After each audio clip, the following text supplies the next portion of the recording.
역사 속에 살면서 파티, 잔치를 많이 벌인 사람들이 이제 덜어 있는데요. 어, 여기 앞에 사진에 보는 바처럼 이제 뭐 이 옛날 아주 옛날 시절에는 이제 뭐 사진이 없기 때문에 이렇게 흉상 같은 걸 만들어 놓고 이제 평가를 하는데 이제 어떤 사람이다 이렇게 하는데요.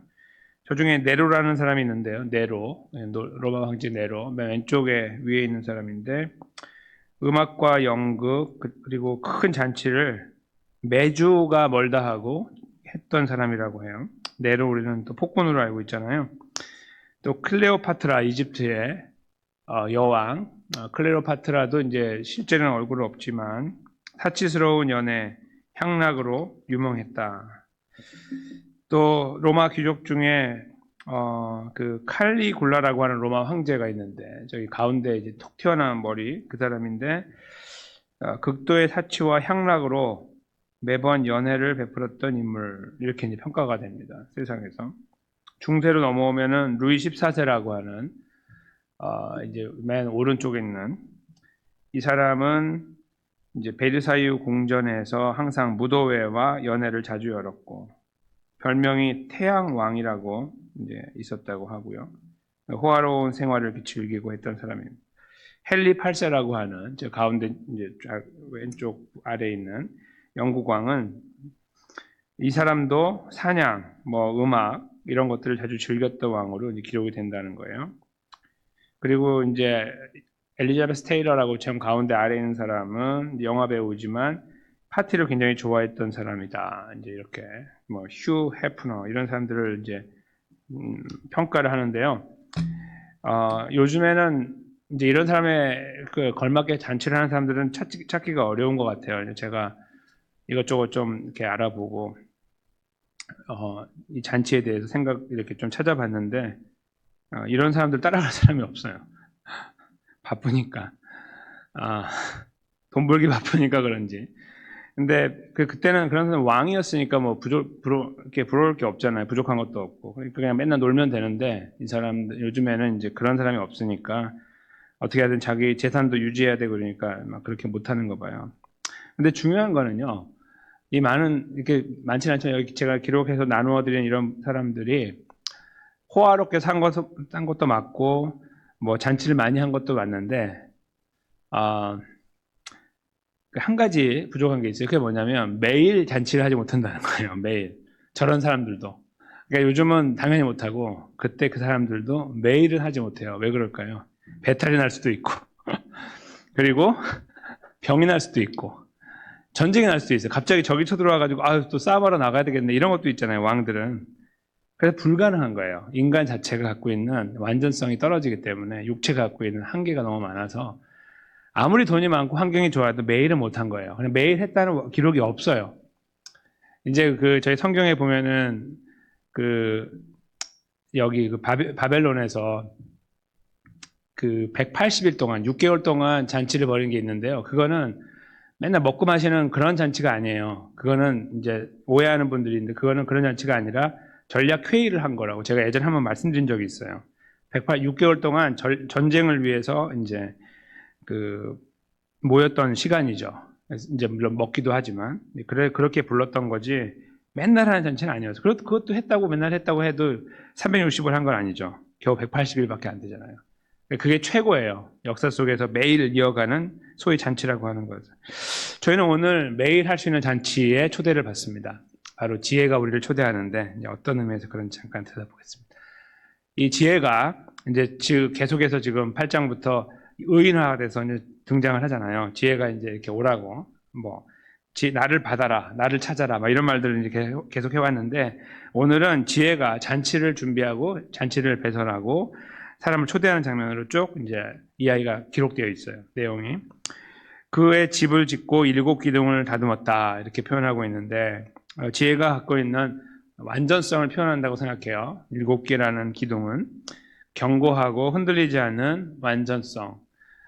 물론 하나님이 완전하시지만 하나님께서 지혜를 창조하셨잖아요. 지혜가 어디서 왔냐 우리가 2주 전에. 지혜는 스스로 생긴 것이 아니라 하나님께서 만들어서 그것을 가지고 세상을 만드셨다. 이제 저희가 하나님 말씀에서 확인한 것처럼 그 완전성은 하나님께 있지만 그러나 지혜 자체가 이 가지고 있는 그래도 견고함을 표현하고 있다 이렇게 볼 수 있어요. 그리고 이제 짐승을 잡으며 포도주를 혼합하여 상을 갖추었다. 큰 잔치를 배설하는 거죠.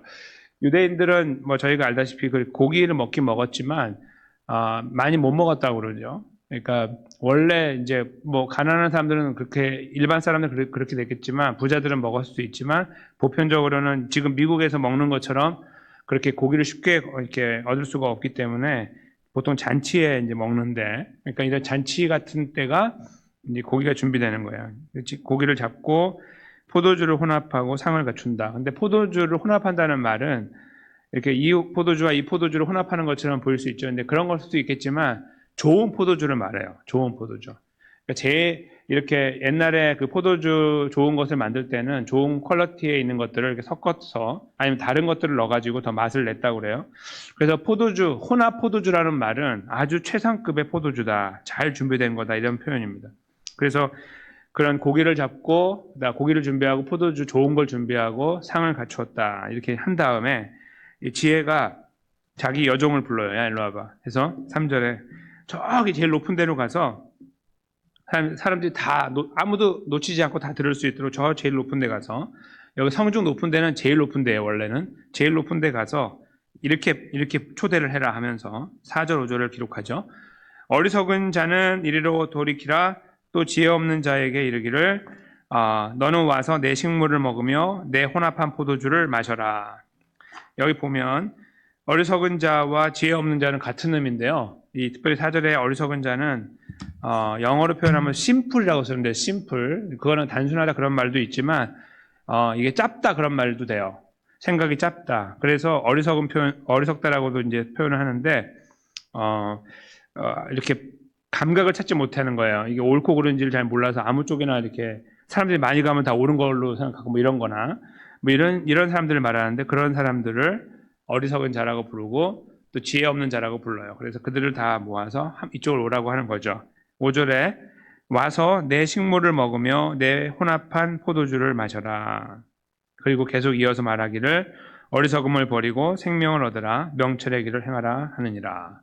이게 이제 지혜가 그 여종을 불러서 저 위에 올라가서 사람들에게 이렇게 전파해서 우리가 지금 내가 베푼 잔치에 오도록 해라 이런 말이에요.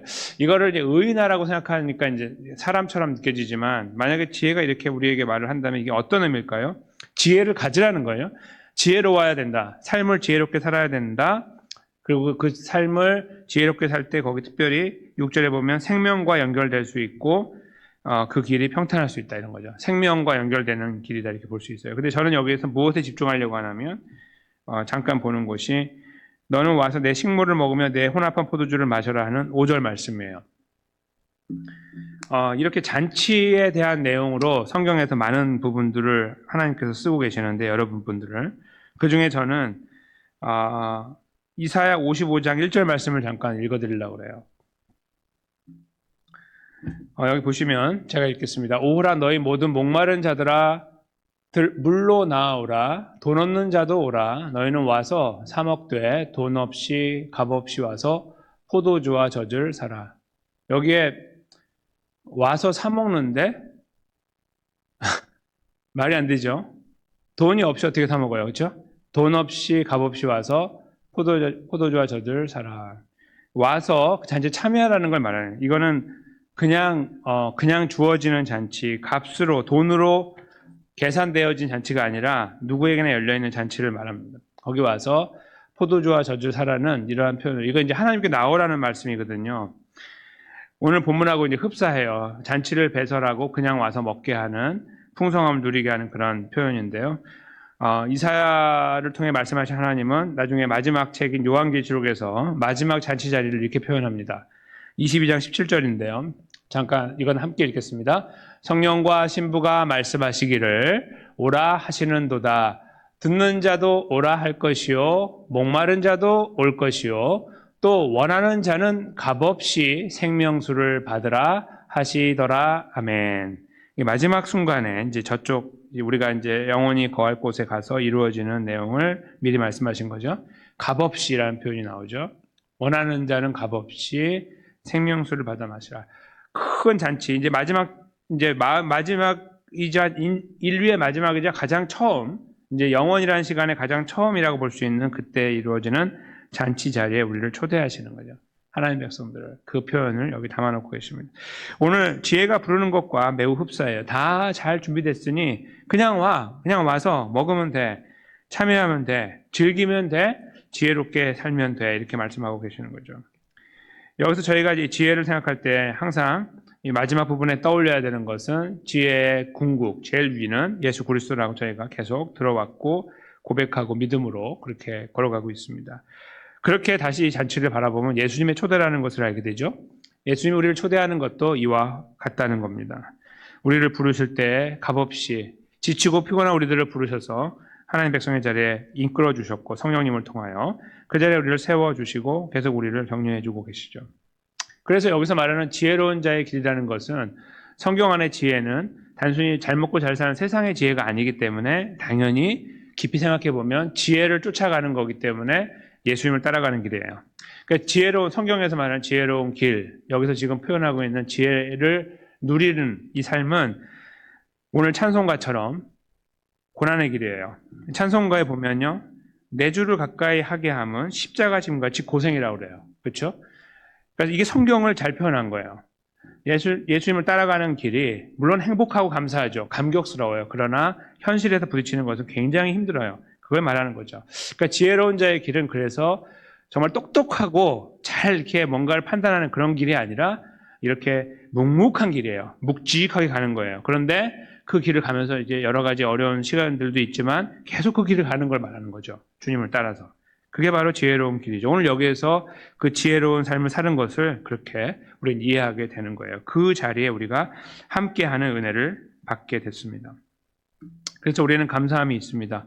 그런데 제가 서두에 말씀드린 것처럼 이런 잔치가 하루하루 계속 이어지는 것들은 세상의 역사 속에 없다고 그랬잖아요. 180일을 만약에 잔치라고 하면 그게 제일 긴 거라고 말씀드렸는데 저는 이렇게 말씀드렸어요. 오늘 우리는 말씀에서 매일 이루어지는 잔치를 봅니다. 왜 매일 이루어진다고 말할 수 있을까요? 우리는 바로 그 예수 그리스도를 매일 경험하며 살기 때문이에요. 의지하며 살기 때문이에요. 때로는 저희들이 잘 의지하지 못해도 우리의 구원자 예수 그리스도께서 매일 매순간 우리를 붙잡고 계시기 때문이에요. 참된 지혜가 되시는 예수님께서 우리를 여전히 붙잡고 계시고 넘어질 때에도 실망하고 좌절하고 절망할 때에도 범죄 가운데 있을 때에도 계속 우리를 붙잡고 올바른 길의 자리로 지혜로운 자리로 오도록 하나님 백성의 자리로 오도록 인도하고 계시기 때문이죠. 저희는 느낄 수도 있고 느끼지 못할 수도 있지만 이 지혜의 초대는 영원하고 한순간도 놓치지 않고 우리 가운데 계시는 것입니다. 그것이 저희 안에 있으므로 저희는 오늘 이 자리에 있을 수 있고 그것이 있음으로 하여 우리는 기도할 힘을 얻는 겁니다. 우리 스스로에게 기도할 크레딧이 없어요. 나는 이만큼 살았으니까 기도할 수 있다라고 우리가 말하지 않지 않습니까? 예수님의 이름으로 기도하지 않습니까? 바로 그 예수님께서 참된 지혜이신 예수님께서 우리를 초대하여 내가 너를 끝까지 붙잡고 있다고 말씀하시며 옆에서 격려하시며 기도할 힘을 주시는 거예요. 그래서 우리는 연약하고 부족하고 넘어졌어요. 죄악 가운데 있어요. 그 모든 상황들을 가지고 기도하지만 우리 예수님의 이름으로 기도할 때 우리 아버지께서 들으시고 우리를 바꾸어 주시고 회복하시고 길을 열어주시고 또 우리를 용서해 주시고 이런 모든 아름답고 참되고 기쁘고 감사한 감격적인 일들을 매 순간 매일 이루어 주시는 거죠. 바로 그 지혜의 초대가 영원하고 매일 이루어지는 한순간 놓치지 않는 지혜의 초대가 여러분의 것이고 저의 것입니다. 예수님 안에서. 그래서 오늘 저희는 여기서 기도할 수 있는 것입니다. 그 예수님의 이름을 부르고 예수님의 이름을 마지막에만 부르는 것이 아니라 중간중간 계속 예수님 부르고 하나님 아버지를 부르면서 마음껏 부르면서 우리 삶의 모든 것들, 무거운 것들, 이런 모든 삶의 것들을 다 우리 아버지 앞에 맡겨드릴 수 있는 것이죠. 저와 여러분이 이 귀한 자리에 섰으니 이 시간을 정말 귀하게 여기며 예수님을 붙잡고 그 이름을 부르면서 우리 삶의 이 모든 것들을 가감없이 아뢰드릴 때 하나님의 위로와 격려가 여러분과 저의 삶에 충만하고 또 이 한 주를 잘 마무리하는 복된 걸음이 되시기를 예수님의 이름으로 간절히 축원합니다.